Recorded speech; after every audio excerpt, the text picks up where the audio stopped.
പെണ്ണൊരുമ്പെട്ടാൽ American പ്രസിഡന്റിന് പോലും രക്ഷയില്ല.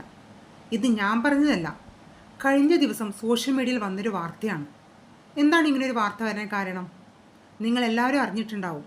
കോഴിക്കോട്ടുകാരനായ വെറും 38 വയസ്സുകാരനായ ദീപക് ആത്മഹത്യ ചെയ്തു. എന്തിനയാൾ ആത്മഹത്യ ചെയ്തു? അയാൾ എന്തെങ്കിലും തെറ്റ് ചെയ്തോ? ഒരിക്കലുമില്ല. കഴിഞ്ഞ ദിവസം സോഷ്യൽ മീഡിയയിൽ പോസ്റ്റ് ചെയ്ത വീഡിയോ നിങ്ങളെല്ലാവരും കണ്ടിട്ടുണ്ടാവും. കാരണം അതൊരു വൈറൽ വീഡിയോ ആയിരുന്നു. അത് വൈറലാക്കാൻ വേണ്ടി മനഃപൂർവ്വം പോസ്റ്റ് ചെയ്ത ഒരു വീഡിയോ ആയിരുന്നു എന്ന് വേണം പറയാൻ. ഞാനത് വെറുതെ പറയുന്നതല്ല. കാരണം അങ്ങനെ പറയാൻ ഒരുപാട് കാരണങ്ങളുണ്ട്. ഒരുപാട് ആൾക്കാർ ഇതിനെക്കുറിച്ച് നമുക്ക് സോഷ്യൽ മീഡിയയിൽ പോസ്റ്റ് ചെയ്തതായി നമുക്ക് കാണാൻ വേണ്ടി സാധിക്കും. കഴിഞ്ഞ് വീട്ടിലേക്ക് പുറപ്പെട്ടു. അയാൾക്ക് സ്വന്തമായിട്ട് വാഹനമില്ല. ഉണ്ടെങ്കിൽ അയാൾ അയാളുടെ 2 വീലറിലോ കാറിലോ പോകുമായിരുന്നു. എല്ലാവരും ആശ്രയിക്കുന്നത് പോലെ അയാളും ആശ്രയിച്ചത് ബസ്സിനെ തന്നെയാണ്. ബസ്സിൽ യാത്ര ചെയ്തപ്പോൾ അടുത്തു നിന്ന ഒരു യുവതി പോസ്റ്റ് ചെയ്ത ഒരു വീഡിയോ അത് വൈറലായി. അതൊരു സാധാരണ വീഡിയോ അല്ല. എന്നാൽ ആ വീഡിയോ കണ്ട ആർക്കും മനസ്സിലാകും അതൊരു എഡിറ്റഡ് വീഡിയോ ആയിരുന്നു എന്നുള്ളത്. കാരണം ബസ്സിൽ യാത്ര ചെയ്ത എല്ലാവർക്കും അറിയാം അനങ്ങാതെ നിന്ന് യാത്ര ചെയ്യാൻ പറ്റില്ല. ചെരിഞ്ഞും വളഞ്ഞുമൊക്കെ ആയിരിക്കും ബസ് പോകുന്നുണ്ടാവുക. ചിലപ്പോൾ അങ്ങോട്ടും ഇങ്ങോട്ടും അനങ്ങി എന്നൊക്കെ ഉണ്ടാവും. എന്നാൽ അതിനെ ഒരു തെറ്റായി മാത്രമാണ് ആ യുവതി കണ്ടത്. ആ വീഡിയോയിൽ യുവതി പറയുന്നത് ദീപക് അവളോട് അപമര്യാദയെ പെരുമാറി എന്നതാണ്. എന്താണ് ദീപക് അതിൽ അങ്ങനെ പെരുമാറിയത് കാണുന്നത്? അവൾ വീഡിയോ എടുക്കുന്നത് പോലും ദീപക് അറിഞ്ഞതുപോലുമില്ല. ബസ്സിൽ യാത്ര ചെയ്യുമ്പോൾ സാധാരണയല്ലേ തട്ടു മുട്ട് ഒക്കെ ചെയ്യും. അതിനിങ്ങനെയാണ് വ്യാഖ്യാനിക്കേണ്ടത്? ഒരു യുവാവിൻ്റെ ജീവൻ എടുത്തുകൊണ്ടാണോ ഇങ്ങനെയുള്ള കാര്യങ്ങളൊക്കെ കളിക്കേണ്ടത്? അറിയാതെ ഒരാൾ വന്ന് ദേഹത്ത് മുട്ടിക്കഴിഞ്ഞാൽ നമ്മൾ ഇതുപോലെ മൊബൈൽ എടുത്ത് വീഡിയോ എടുക്കുകയാണോ ആദ്യം വേണ്ടത്? ഇങ്ങനെ ചെയ്യുന്ന കുട്ടികളോട് എനിക്ക് ഒരു കാര്യം പറയാനുള്ളത്, ഒരിക്കലും നിങ്ങളിങ്ങനെ ചെയ്യരുത്. അവൾ എന്തുകൊണ്ട് അതിന് പ്രതികരിച്ചില്ല?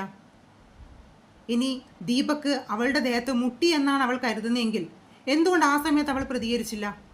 പകരം മൊബൈലിൽ വീഡിയോ എടുക്കുകയാണ് വേണ്ടത്. അപ്പോൾ വീഡിയോ എടുക്കുന്ന സമയം അത്രയും അവൾ ദീപകിനോട് മുട്ടിയല്ലേ നിന്നത്? എന്തിനവൾ അങ്ങനെ നിന്നു? അവൾക്ക് പ്രതികരിക്കാമായിരുന്നില്ലേ? അല്ലെങ്കിൽ അവൾക്ക് എന്ത് ചെയ്യാമായിരുന്നു? ദീപകിൻ്റെ ആ സൈഡിൽ നിന്ന് മാറി മുമ്പിലോ ബാക്കിലോട്ടോ പോയി നിൽക്കാമായിരുന്നില്ലേ? അതിന് പോലും അവൾ ശ്രമിച്ചില്ലല്ലോ. അവൾ അവിടെ തന്നെ നിന്നു. അപ്പോൾ അവളുടെ ഉദ്ദേശം എന്തായിരുന്നു? വീഡിയോ എടുക്കലായിരുന്നു ഉദ്ദേശം. അപ്പോൾ അവിടെ നിന്നാൽ മാത്രമേ വീഡിയോ കിട്ടുള്ളൂ എന്നുകൊണ്ടായിരുന്നോ അവിടെ തന്നെ നിന്നത്? ആ പാവ മനുഷ്യൻ ഇതൊന്നും അറിയാതെയല്ലേ ബസ്സിൽ യാത്ര ചെയ്തത്? അയാൾ അറിയുമായിരുന്നോ ഇത് അയാളുടെ അവസാനത്തെ യാത്രയായിരിക്കുമെന്ന്?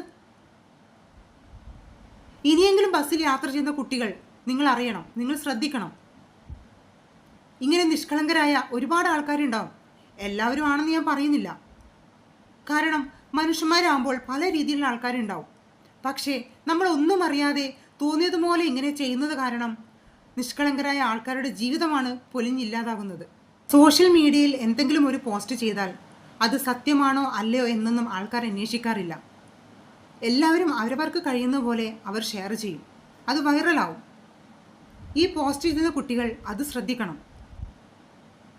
തോന്നിയതുപോലെ ഇങ്ങനെയുള്ള വീഡിയോകൾ പോസ്റ്റ് ചെയ്യുമ്പോൾ അത് മറ്റുള്ളവരുടെ ജീവിതത്തെ എങ്ങനെ ബാധിക്കും എന്നുകൂടി ചിന്തിച്ച് വേണം അതുകൂടി ചെയ്യാൻ. സത്യത്തിൽ ഇങ്ങനെയുള്ള വീഡിയോകൾ നിരോധിക്കണമെന്നാണ് എനിക്ക് പറയാനുള്ളത്. വൈറലാവാൻ വേണ്ടി ഇങ്ങനെയുള്ള വീഡിയോസ് എടുത്തിടുമ്പോൾ അതിൻ്റെ പിന്നാമ്പുറങ്ങൾ അവർ ചിന്തിക്കുന്നില്ല. ആ കുട്ടി എന്തുകൊണ്ട് ആ സമയത്ത് പ്രതികരിച്ചില്ല എന്ന് ഞാൻ പറഞ്ഞില്ലേ? അവൾക്ക് ആ സമയത്ത് അടുത്തുള്ള യാത്രക്കാരോട് പറയാമായിരുന്നില്ലേ? അല്ലെങ്കിൽ കണ്ടക്ടർ ഉണ്ടാവുമല്ലോ ബസ്സിൽ, കണ്ടക്ടറോട് പറയാമായിരുന്നില്ലേ? അവിടെ വേണമെങ്കിൽ ബസ് നിർത്തി ആ സമയത്ത് പ്രതികരിക്കാമായിരുന്നല്ലോ. എന്തുകൊണ്ട് പ്രതികരിച്ചില്ല? പകരം ഇങ്ങനെയാണോ ചെയ്യേണ്ടത്? ഇതെൻ്റെ ഒരു അപേക്ഷയാണ്. ഒരു കുട്ടികളും ഒരു ലേഡീസും ആരും തന്നെ ഇങ്ങനെ ഒരു വീഡിയോ മേലിൽ ചെയ്യാൻ വേണ്ടി പാടില്ല. അങ്ങനെയാണെങ്കിൽ നിങ്ങൾക്ക് എന്ത് ചെയ്യാമായിരുന്നു? ആ വീഡിയോ നിങ്ങൾ വീഡിയോ എടുത്തു, ശരി, ഓക്കെ, വീഡിയോ എടുത്തു. ആ വീഡിയോ നിങ്ങൾക്ക് എന്തുകൊണ്ട് കംപ്ലൈൻറ്റ് കൊടുക്കാമായിരുന്നില്ല? പോലീസ് സ്റ്റേഷനിൽ പോകാമായിരുന്നില്ലേ? അവിടെ കാണിച്ചാൽ മതിയായിരുന്നല്ലോ. എന്തിനാണ് നിങ്ങൾ സോഷ്യൽ മീഡിയയിൽ പോസ്റ്റ് ചെയ്തത്? വൈറലാവാനോ? ഈ സോഷ്യൽ മീഡിയയിൽ ഇട്ട ഈ പോസ്റ്റിന് താഴെ ഒരു നെഗറ്റീവ് കമൻറ്റ് ഞാൻ കണ്ടില്ല. എല്ലാവരും ദീപകിന് അനുകൂലമായിട്ടാണ് മെസ്സേജ് ഇട്ടിട്ടുള്ളത്. പക്ഷേ അത് തിരിച്ചറിയാൻ ആ മനുഷ്യനിപ്പോൾ ജീവിച്ചിരിപ്പില്ല. കാരണം ചില മനുഷ്യന്മാർക്ക് എല്ലാം സഹിക്കാൻ പറ്റണമെന്നില്ല. അവർ മനസ്സിൽ പോലും വിചാരിക്കാത്ത കാര്യങ്ങളാവുമ്പോൾ അവർക്കത് സഹിക്കാൻ കഴിയില്ല. അങ്ങനെയാണെങ്കിൽ അയാൾ ജീവിതം അവസാനിപ്പിക്കുമായിരുന്നില്ല, ഇപ്പോഴും ജീവിച്ചിരിപ്പുണ്ടായിരുന്നു. പക്ഷേ അയാളുടെ മനസ്സ് അത്രക്കും വേദനിച്ചിട്ടുണ്ടാവാം. അയാൾ അറിഞ്ഞുകൊണ്ടൊരു തെറ്റ് അതിൽ ചെയ്തിട്ടുണ്ടാവില്ല. ദീപകിൻ്റെ ഈ ഒരു മരണത്തിന് ശേഷം ഒരുപാട് വ്യക്തികൾ സോഷ്യൽ മീഡിയയിൽ വീഡിയോസ് പോസ്റ്റ് ചെയ്തിട്ടുണ്ട്. എന്നാൽ അവരാരും അവർക്ക് വൈറലാവാൻ വേണ്ടി ചെയ്തതല്ല. കാരണം അവർക്കൊക്കെ പ്രതിഷേധമുണ്ട്, വേദനയുണ്ട്, സങ്കടമുണ്ട്. കാരണം എന്ത് ചെയ്യും, ആ മനുഷ്യൻ മരിച്ചുപോയില്ലേ. ആരുടെയും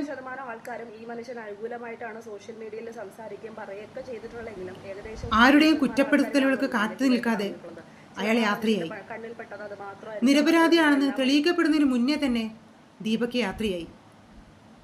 അതിൻ്റെ സങ്കടവും വിഷമവും എല്ലാവർക്കും ഉണ്ട്. അതേ വിഷമത്തോടു കൂടിയും ദേഷ്യത്തോടു കൂടിയും തന്നെയാണ് ഞാനും ഈ ഒരു വീഡിയോ പോസ്റ്റ് ചെയ്യുന്നത്. കാരണം ഇനിയെങ്കിലും ഇങ്ങനെയുള്ള പ്രവൃത്തികൾ നിങ്ങൾ നിർത്തണം, നീതി കിട്ടണം. ഇങ്ങനെയുള്ള വീഡിയോകൾ പോസ്റ്റ് ചെയ്യുന്നതിനെതിരെ കേസെടുക്കണം എന്ന് തന്നെയാണ് എനിക്കും പറയാനുള്ളത്. ഇതുപോലുള്ള സംഭവങ്ങൾ ഇനി ആവർത്തിക്കരുത്. ആ പ്രിയ സഹോദരൻ ദീപകിന് നീതി കിട്ടണം.